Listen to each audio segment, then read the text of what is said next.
ஆபாசம், போதை, தன்பாலின சேர்க்கை, ஆடம்பரம் உள்ளிட்ட ஒழுக்க சீர்கேடுகளிலிருந்து மக்களை காப்பதற்கு ஜமாஅத்தே இஸ்லாமி ஹிந்து மகளிர் அணியின் ஒழுக்கமே சுதந்திரம் எனும் மாபெரும் பரப்புரையை அகில இந்திய அளவில் வரும் செப்டம்பர் மாதம் துவக்க உள்ளனர்.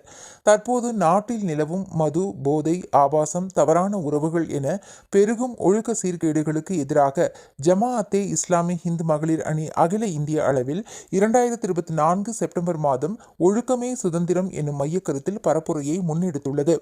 இப்பிரச்சார இயக்கத்தை முன்னிட்டு கோவை பத்திரிகையாளர் மன்றத்தில் பத்திரிகையாளர் சந்திப்பு நடைபெற்றது.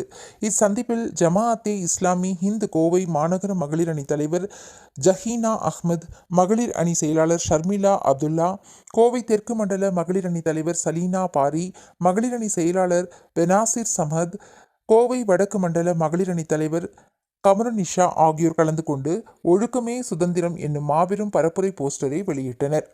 தொடர்ந்து நடைபெற்ற பத்திரிகையாளர் சந்திப்பில் ஜமாஅத்தே இஸ்லாமி ஹிந்து கோவை மாநகர மகளிர் அணி தலைவர் ஜஹீனா அஹ்மத் பேசியதாவது: மது, போதை கலாச்சாரம் இன்று பெருகிக் கொண்டிருக்கிறது. குடி நோயாளிகளின் நாடாக இந்தியா மாறி வருகிறது. பள்ளி மாணவர்கள் தொடங்கி ஆண் பெண் வேறுபாடின்றி மது அருந்துகின்றனர். இதனால் தீமைகள் பெருகிவிட்டன, நோய்கள் அதிகரித்துவிட்டன. விபத்து, கொலை, கொள்ளை, பாலியல் வன்புணர்வு என அனைத்து தீமைகளுக்கும் தாயாக மது இருக்கிறது. மதுவை ஒழிக்க வேண்டிய அரசாங்கமே டாஸ்மாக் கடைகளை நடத்துவது வேதனை அளிக்கிறது. போதை நாட்டையே நாசப்படுத்திவிடும் என்பதால் போதைப் பொருள்கள் இல்லாத தமிழ்நாடு என்ற திட்டத்தை முதலமைச்சர் மு க ஸ்டாலின் முன்னெடுத்துள்ளதை நாங்கள் வரவேற்கிறோம் என்றார். மது, போதை, ஆபாசம், ஒழுக்கக்கேடுகளுக்கு எதிராக ஜமாஅத்தே இஸ்லாமி ஹிந்து மகளிர் அணி முன்னெடுத்திருக்கும் இந்த பரப்புரையை முன்னிட்டு கோவையில் பல்வேறு நிகழ்வுகள் திட்டமிடப்பட்டுள்ளன.